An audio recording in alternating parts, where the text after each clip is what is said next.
ओम परमात्मने नमः। श्रीमद् भगवद गीता प्रथम अध्याय। ओम श्री परमात्मने नमः। पहला अध्याय। धृतराष्ट्र बोले, हे संजय, धर्मभूमि कुरुक्षेत्र में इकट्ठा हुए युद्ध की इच्छा वाले मेरे और पांडु के पुत्रों ने क्या किया। इस पर संजय बोले, उस समय राजा दुर्योधन ने व्यूह रचना युक्त पांडवों की सेना को देखकर और द्रोणाचार्य के पास जाकर यह वचन कहा, हे आचार्य, आपके बुद्धिमान शिष्य द्रुपद पुत्र धृष्टद्युम्न द्वारा विवाहकार खड़ी की हुई पांडु पुत्रों की इसे बड़ी भारी सेना को देखिए। इसे सेना में बड़े बड़े धनुष वाले, युद्ध में भीम और अर्जुन के समान बहुत से शूरवीर हैं, जैसे सात्यकी और विराट तथा महारथी राजा द्रुपद और धृष्टकेतु, चेकितान तथा बलवान काशीराज, पुरजित, कुंती भोज और मनुष्यों में श्रेष्ठ शैव्य और पराक्रमी युधामन्यु तथा बलवान उत्तमौजा, सुभद्रा पुत्र अभिमन्यु और द्रौपदी के पांचों पुत्र, ये सभी महारथी हैं। हे ब्राह्मण श्रेष्ठ, हमारे पक्ष में भी जो प्रधान है उनको आप समझ लीजिए। आपके जानने के लिए मेरी सेना के जो सेनापति उनको कहता हूँ। एक तो स्वयं आप और पितामह भीष्म तथा कर्ण और संग्राम विजयी कृपाचार्य तथा वैसे ही अश्वत्थामा, विकर्ण और सोमदत्त के पुत्र भूरिश्रवा तथा और भी बहुत से शूरवीर अनेक प्रकार के अस्त्र शस्त्रों से युक्त, मेरे लिए जीवन की आशा को त्यागने वाले, सबके सब युद्ध में चतुर हैं। भीष्म पितामह द्वारा रचित हमारी वह सेना सब ओर से अजय है और भीम द्वारा रचित इन लोगों की यह सेना जीतने में सुगम है। इसलिए सब मोर्चों पर अपनी अपनी जगह स्थित रहते हुए आप लोग सबके सब ही निसंदेह भीष्म पितामह की ही सब ओर से रक्षा करें। इस प्रकार द्रोणाचार्य से कहते हुए दुर्योधन के वचनों को सुनकर कौरवों में वृद्ध बड़े प्रतापी पितामह भीष्म ने उसे दुर्योधन के हृदय में हर्ष उत्पन्न करते हुए उच्च स्वर से सिंह की नाद के समान गर्ज कर शंख बजाया। उसके उपरांत शंख और नगारे तथा ढोल, मृदंग और नरसिंह बाजे आदि एक ही साथ ही बजे। उनका वह शब्द बड़ा भयंकर हुआ। उसके अनंतर सफेद घोड़ों से युक्त उत्तम रथ में बैठे हुए श्री कृष्ण महाराज और अर्जुन ने भी अलौकिक शंख बजाए। उनमें श्री कृष्ण महाराज ने पांचजन नामक शंख और अर्जुन ने देवदत्त नामक शंख बजाया। भयानक कर्म वाले भीमसेन ने पौंड्र नामक महाशंख बजाया। कुंती पुत्र राजा युधिष्ठिर ने अनंत विजय नामक शंख और नकुल तथा सहदेव ने सुघोष और मणिपुष्पक नाम के वाले शंख बजाए।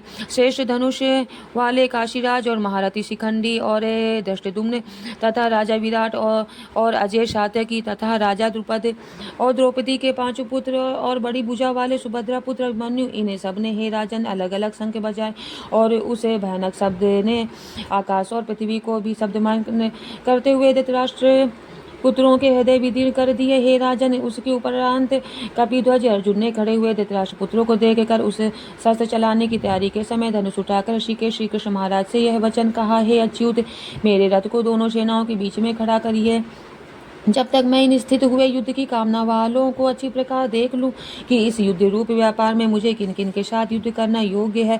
दुर्बुद्धि दुर्योधन का युद्ध में कल्याण चाहने वाले जो ये राजा लोग इस सेना में आए हैं, उन्हें युद्ध करने वालों को मैं देखूंगा। संजय बोले, हे धृतराष्ट्र, अर्जुन द्वारा इस प्रकार कहे हुए महाराज श्री कृष्णचंद्र ने दोनों सेनाओं के बीच में भीष्म और द्रोणाचार्य के सामने और संपूर्ण राजाओं के सामने उत्तम रथ को खड़ा करके ऐसे कहा कि हे पार्थ, इकट्ठा हुए कौरवों को देख।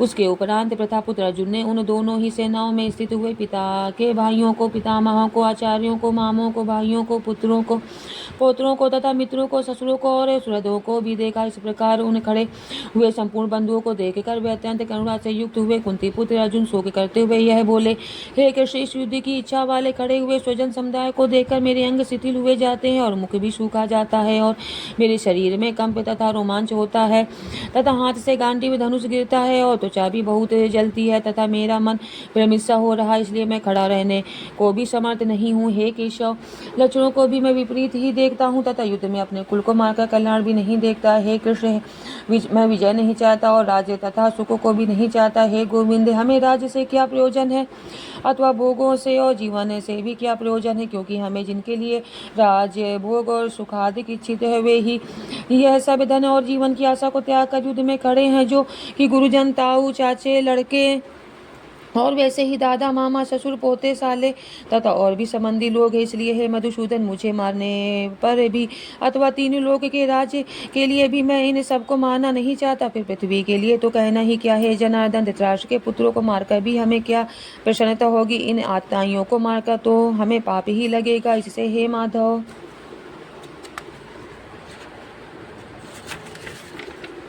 अपने बांधव धृतराष्ट्र के पुत्रों को मारने के लिए हम योग्य नहीं हैं, क्योंकि अपने कुटुंब को मारकर हम कैसे सुखी रहे होंगे। यद्यपि लोभ से भ्रष्टचित हुए ये लोग कुल के नाशकृत दोष को और मित्रों के साथ विरोध करने में पाप को नहीं देखते हैं, परंतु हे जनार्दन, कुल के नाश करने से होते हुए दोष को जानने वाले हम लोगों को इस पाप से हटने के लिए क्यों नहीं विचार करना चाहिए, क्योंकि कुल के नाश होने से सनातन कुल धर्म नष्ट हो जाते हैं। धर्म के नाश होने से संपूर्ण कुल को पाप भी बहु दबा लेता है तथा हे कृष्ण, पाप के अधिक बढ़ जाने से कुल की स्त्रियां दूषित हो जाती हैं, और हे वैष्णव, स्त्रियों के दूषित होने पर वर्णशंकर उत्पन्न होता है, और वह वर्णशंकर कुल घातियों को और कुल को नरक में ले जाने के लिए ये होता है। लोक पिंड और जल की क्रिया वाले इनके पितर लोग भी गिर जाते हैं, और इन वर्णशंकर कारक दोष से कुल घातियों के सनातन कुल धर्म और जाति धर्म नष्ट हो जाते हैं तथा हे जनार्दन, नष्ट हुए कुल धर्म वाले मनुष्यों का अनंत काल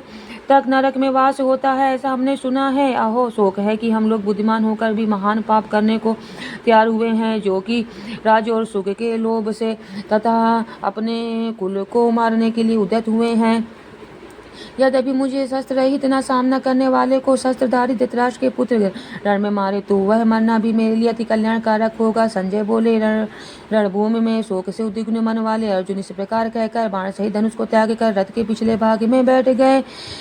इति श्रीमद्भागवत गीता उपनिषद एवं ब्रह्म विद्या तथा योग शास्त्र विषय श्री कृष्ण और अर्जुन के संवाद में अर्जुन विषाद योग नामक पहला अध्याय। हरिओम तत्सत, हरिओम तत्सत, हरिओम तत्सत। श्री कृष्णार्पणम अस्तु।